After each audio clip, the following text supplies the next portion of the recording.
Five questions, episode 2. We have 5 more questions to go on for the session. Let's take them one by one.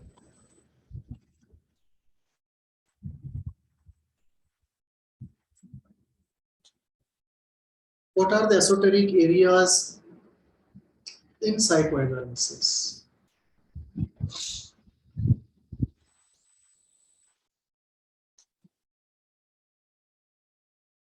There are many areas in psychoanalysis which are esoteric, and there are areas where psychoanalysis interacts with other areas, and that interaction is esoteric. So the first part we have dealt with before. What are the esoteric areas in psychoanalysis? I will recollect it, and then we'll go to the other aspect of esoteric areas where psychoanalysis can go, esoteric areas where psychoanalysis can interact with some other area. So this esoteric area as a concept is fully covered. So let us first look at areas in psychoanalysis and areas where psychoanalysis can go. The first part, what are the esoteric areas in psychoanalysis? There are many of them. First is the model of the mind itself. It's a very esoteric area, how the mind actually is. Second is the processes, how they happen. Processes of transference, counter-transference, projective identification. The process of healing, what happens exactly when an interpretation is done, when an intervention is made, what happens in silence. What happens when catharsis happens? What happens when restructuring happens? So there is an esoteric element at the very root of every core concept of psychoanalysis, especially in technique and in the area of model of the mind. So these are very conventionally known esoteric areas where we know certain things happen, but we don't know how they happen. And when we come to the model of the mind, we don't even know how exactly it happens at the most fundamental level. So we are still trying to grapple with the system as a whole. So these are some of the esoteric areas inside of psychoanalysis related to model of the mind, pathogenesis, and healing. In pathogenesis, the very important element is how does trauma originate in the first place? What is the formula of trauma? And of course, in that formula, you will have an element of thought, an element of affect, an element of ego strength, an element of regulatory system, an element of fact generation, an element of holding provided by others, a biological heredity, a psychological heredity, a transpersonal element. It's not going to be an easy equation. So these are some of the esoteric areas in psychoanalysis. Let us look at some of the esoteric areas which are awaiting integration with psychoanalysis. The 7 areas I have listed out on the slide are very esoteric. Some of them almost seeming non-scientific at present, but they are the ones who are not only esoteric, but who seek an integration with psychoanalysis. In the next 15 years, we will see the integration, and that will bring about radical changes in psychoanalysis. The first element is of psychedelics. The use of psychedelics to explore the mind.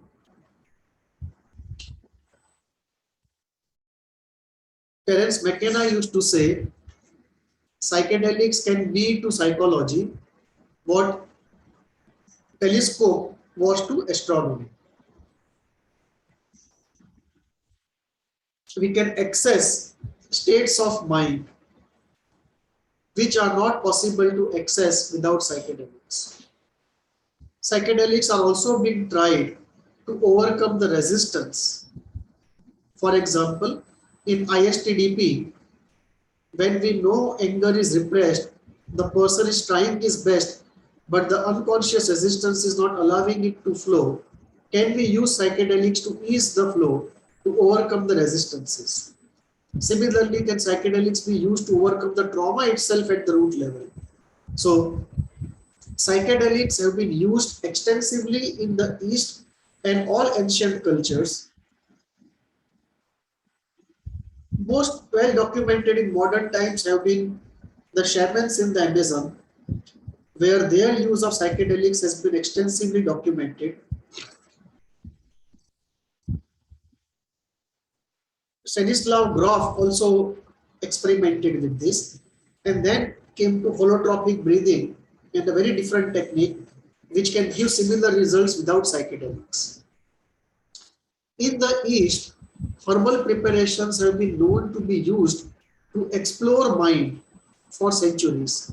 So psychedelics is one esoteric area which awaits integration and will bring about radical changes in psychoanalysis. Parapsychology is yet another area because it challenges the very notion, the very framework of how human consciousness works.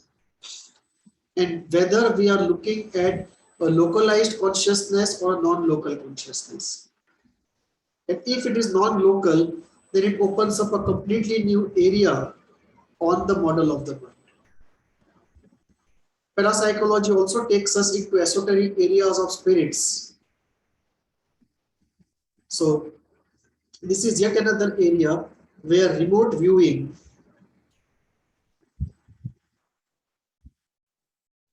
out-of-body experiences, precognition, retrocognition, all of these are very well documented areas which challenge us fundamentally, and we have to factor them in to create a more comprehensive model of the mind, more comprehensive pathogenesis, and where possible a more comprehensive healing orientation. Reincarnation is yet another third esoteric element that can integrate itself in psychoanalysis in the coming decade. Uh, Ian Stevenson has done fundamental research in reincarnation, and he has 1200 documented solved cases, and I think more than 2000 cases in total. And one leading university now has started a course in reincarnation, a postgraduate course. And this, I think, is this area coming into its maturity. In the East, it has always been a belief, a very fundamental belief of human existence. But in the Abrahamical religions, this is something new. And if this is so, then many of the things that we call constitutional will get explained because of reincarnation. And many of the things which we believe are irrational may get explained as having something to do with a past life event. So trauma can go reincarnational. It already has gone transpersonal, transgenerational, but it can go reincarnational. Spiritual practices from the East, particularly from India and Tibet, they will fundamentally alter the basket of healing tools that we have. They will enrich that basket, and this will involve meditation. This will involve practices like Avishkar, practices like idol worship, which is actually idol therapy, practices which involve mantra, yoga, herbal preparations. The transpersonal element is the fifth element, and the transpersonal has three aspects to it. One is the Jungian understanding of transpersonal, which is the collective unconscious, which again is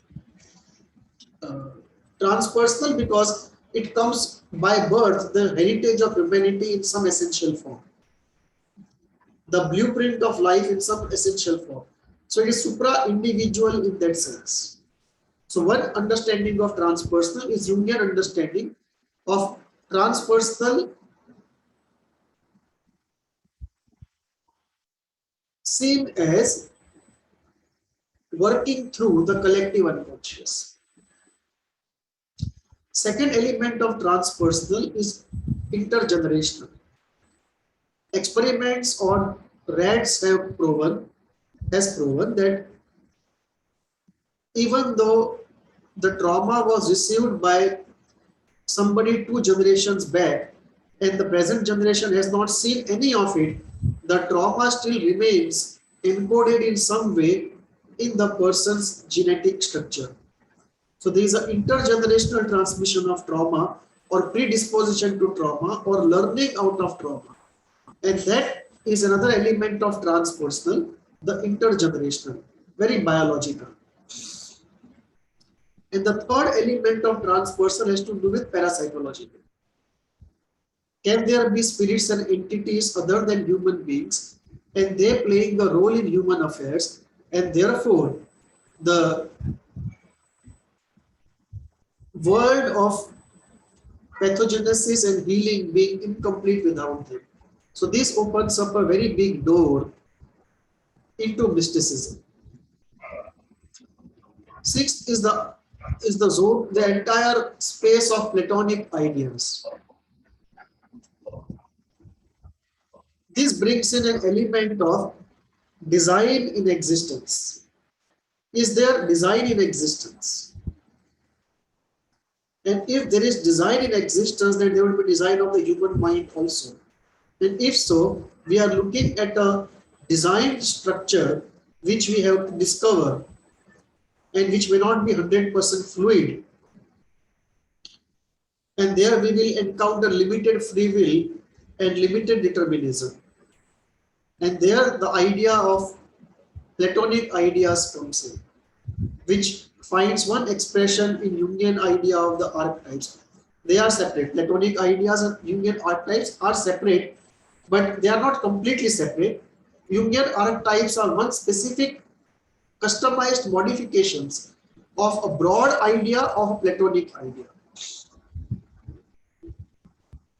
So these are suprahuman elementals which are at the root of design, and discovering that in the mind would lead us to a very structural model of the mind. I have created a heat model of the mind which is based upon elementals, and the elementals are in evolution, but I have not gone so far till now to say behind the elementals are beings who are in evolution, which also is one of the core ideas in the Eastern cosmology. Let me not say cosmology, let me say philosophy. Seventh is integration with epistemology, which I have attempted in the heat model of the mind, trying to bring in, bringing in the Kantian epistemology into the working of the mind. So epistemology is something which psychoanalysis has to integrate, and it's a very rational thing to do. It's just that most people in psychoanalysis were not knowledgeable enough and creative enough to integrate epistemology into psychoanalysis. So these are the 7 areas, in my opinion, which are esoteric, with which psychoanalysis will engage in the next 10 to 15 years and which will enrich psychoanalysis and radically change it.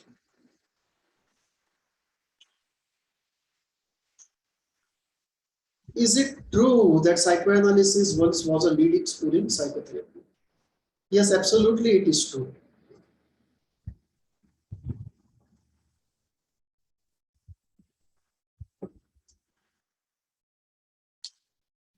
(50 years, 1900 to 1950), psychoanalysis was the leader. And if we look at DSM-1 and DSM-2, The influence of psychoanalysis is quite clear.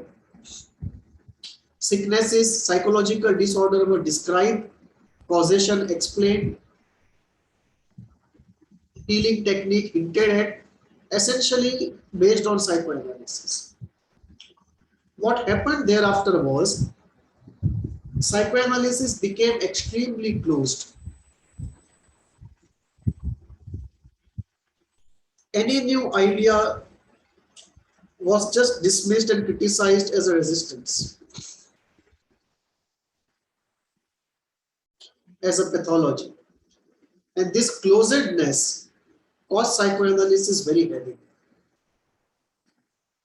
Psychoanalysis developed a certainty of explanations in an area where the core fact is of overdeterminism.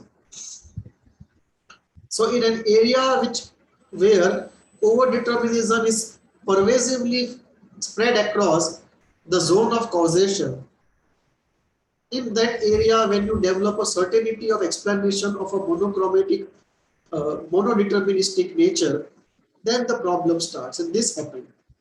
So the same phenomena can happen because of 5 different reasons. You can have 5 different routes to reach the same state. You can have paranoia because of 5 different reasons. But if you hold on to a monodeterministic, monochromatic causation of paranoia, and you keep dismissing the other explanations, obviously those explanations that you dismiss will come together and create a new school which is competing with you. And this is what happened with psychoanalysis. All that was not accepted. Take for example, the significance of thought. Because psychoanalysis never accepted the significance of thought, only accepted the significance of affect and catharsis, you had this whole cognitive school coming up which gave more significance to thought. Not that we have to accept that thought is primal, I mean more fundamental, but the point is the significance is there. So if actually you look, you see thought, affect and behavior, the 3 vertices of a triangle in psychotherapy, all the vertices are important. And there is a two-way traffic between all the 3 of them. But if you become rigid, closed, certain about your explanations, and reject the open overdeterminism which is actually in play in the psyche, then obviously you lose out in terms of your own development, and competing schools come up, and the competition creates schools which are quicker to act, easy to understand, more empirical to research. And this is what happened. The behavioral school came up first, and then the cognitive schools came up. And much of it has to do with the ego of the individual and the school. Over a period of time, whatever school you practice, the ego of the man who is practicing gets identified with the school. And that is where the difficulty starts. So first, the behavioral school came in, then the cognitive school came in, and in the last 20 years, there has been a creative explosion of all kinds of healing approaches being tried out. Fortunately, we have many options now. So we not only have schools, we have eclectic schools which combine the best of all schools, and we have workshops which are focused only on a particular problem or only on a particular effect. For example, a workshop only on catastrophic thinking, a particular problem, or only on anger workshop. And we have now a creative explosion even in positive psychology, the positive aspect of the mind. Fortunately, in the middle of such creative times, psychoanalysis is making a comeback. It's deeply used in ISTDP, EDT, and it itself also is evolving very rapidly. So, very importantly, neurology has now come to a stage where many of elements of psychoanalysis can be tested out. So all of this combined with some interaction with esoteric areas which we saw in the last slide, all of them is bringing good news for resurrection of psychology, psychoanalysis.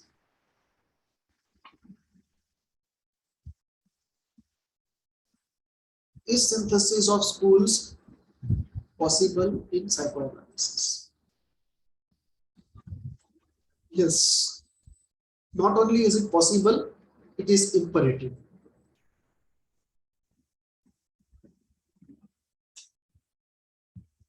It is imperative that there should be a synthesis of schools. Unfortunately, after Freud and Jung, we did not have structural theories of that capability who could actually attempt a synthesis of schools. In my own model of the mind heat, I have attempted one synthesis of various schools. The synthesis has already started in healing, where we are using techniques from multiple schools, some even from outside of psychoanalysis. Synthesis also has started in technique. For example, take cohesion holding and classical psychoanalytic interpretation. Most people today go with holding first and interpreting later after some sessions are done. The core of the synthesis, however, will be in the model of the mind, which nobody has been able to do. I have attempted one model, but in this area of healing and technique, synthesis already is on. It needs to be accelerated. We can accelerate once we accept. The acceptance itself is fraught with so much of anxiety that no one is openly accepting it. Once accepted and given a go ahead by the larger community, this can quickly accelerate. Model of the mind is a difficult thing to do. I have done one. Hopefully more will come about. One synthesis which is necessary is between psychoanalysis and rest of psychotherapy outside of psychoanalysis in the Western context. Say cognitive schools, DBT, REBT, CBT, and psychoanalysis. This is one area. There was a lot of promise, started off well, got stuck in the middle, needs to restart. It's a case of arrested, it's a case of developmental arrest, which has to be restarted with cohesion holding. And the last part of synthesis is synthesis of psychoanalysis with Eastern schools, especially spiritual schools, and especially Indian spirituality. This is where very deep integration has to take place, and both spirituality and psychoanalysis will be enriched by it.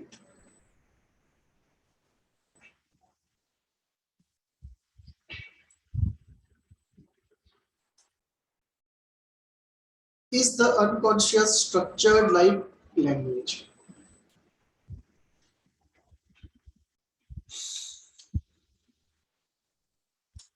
Lacan believes so. I don't believe so. Lacan talks about the langue and the parole. Parole is the multitude of specifics that we see, and langue is those fundamental elements and forces which come together and govern the creation of parole. For example, we have three fundamental colors and they interact according to certain laws. That is the langue. Three elements interacting under the influence of certain well-defined forces. The core structure. And this causes millions of colors, the parole. So what is manifest is created because of this. So these are the core elementals and laws.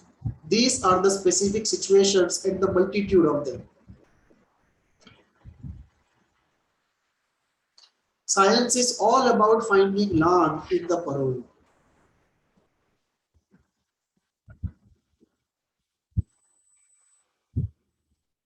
Art is largely about expanding the parole.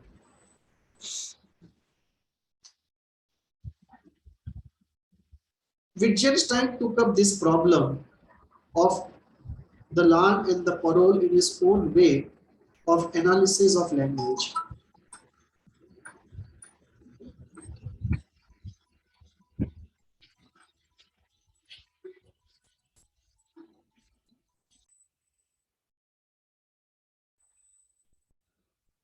Wittgenstein took up this problem of the structure of the language and the structure of logic.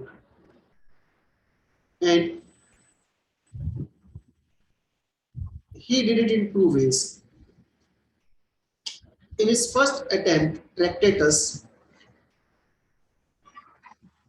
he took a structural view that one can start with mutually exclusive elementals, which are fundamental, which cannot be reduced to anything other than themselves. They are so fundamental and they are mutually exclusive. And from this, elementals that create language, the whole language can be thought of to emerge. And this created a structural view of language. Later in his life, he looked at language in a different way, where meaning was created in usage, customized and driven by convenience and freedom, not out of necessity from any land. So when meaning is divorced from the land, the, the structural skeletal of the language collapses. It then becomes a fluid dance of freedom.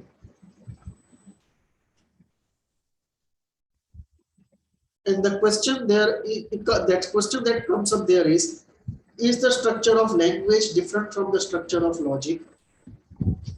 Or is the structure of language more fundamental than the structure of logic?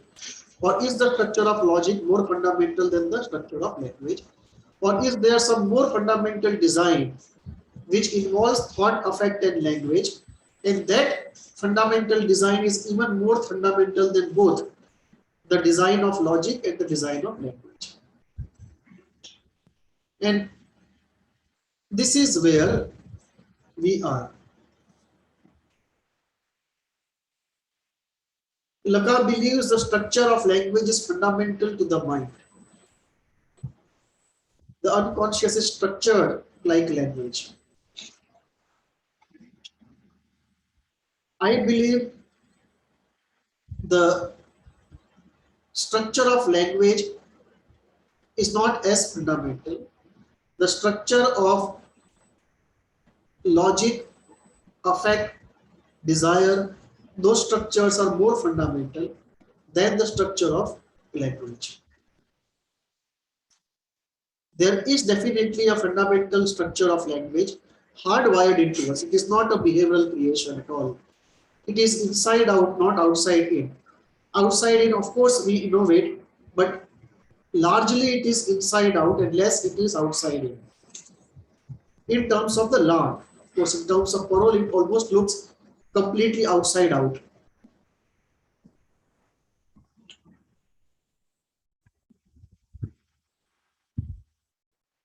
So there seems to be some fundamental design which involves thought, affect, language. And to me, it appears thought and affect are more fundamental than language. This brings us to the story of the symptom. And Lacan's focus on finding signifiers for the real, and narrating the story of the symptom so exhaustively that the symptom ceases or becomes a symptom.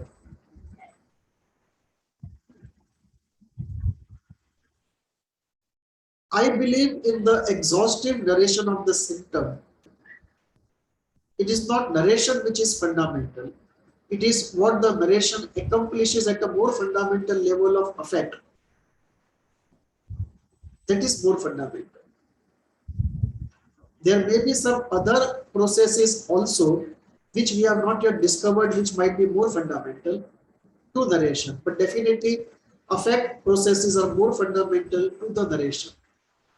So exhaustive narration, the healing occurs not primarily because of narration, but because of what happens at a more fundamental level in terms of affect, in terms of ego strength, in terms of regulatory systems, and in terms of strength of the trauma. So on the whole, is the unconscious structured like language? Lacan say yes, I say no. I believe there are groups on both sides. I believe in a more fundamental design, which is at a level deeper than where language gets designed in the mind.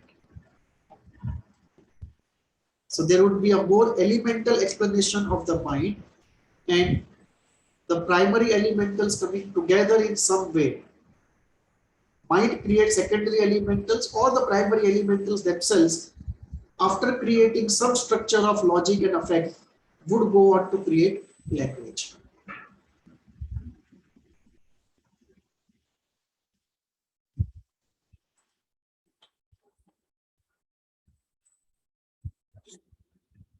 Is state of no thought a fundamental difference between the East and West? Yes, it is. In the Western tradition, the state of no thought is not even accepted as possible in case of most schools of psychoanalysis. So there is no question of cessation of desire, and that is where the limits of human potential are very different. The limits of human potential in the East and the limits of human potential in the West are different. The East is quite liberal and romantic in that sense. The West is very cautious and pessimistic in that sense. A state of no thought is not only possible, it is being lived by many people. I have myself experienced this state of no thought. There are certain things which are not common experiences but rare experiences. Some of them I have experienced myself, and I'm sure many more would be experienced by others. For example, I can give three examples. One, a state of no thought. Experience of pure envy attacking the goodness inside of you. Third, experience of pure affect without any object inside of you. All these three are rare experiences which are not accepted mostly in psychoanalysis. One of those experiences is this, that you can have a state of no thought, and if you develop yourself enough, you can enter into that state on demand. This state is fundamental to East because this is the first goal of the spiritual schools. In many spiritual schools, this is the last goal. So in most spiritual schools in India, attaining the state of no thought and being there on demand is the goal of that school. In some schools, this is an intermediate goal and there are more goals to pursue even after this. But with no thought comes cessation of desire till the no thought continues. Classical counter statement that I have heard from Western psychotherapy communities: only when you are dead you don't think, which is not true. In ISTDP also there is a saying, you don't feel only when you are dead. It's not true. There are many states where you don't feel anything. but you are not dead. Feel in the sense, ISTDP sense of the word feel. I use the word feel in a different sense. In that sense, the feel is always there. In heat model, I have defined that feel. The state of no thought also brings in this whole possibility of transformation by observation. You keep observing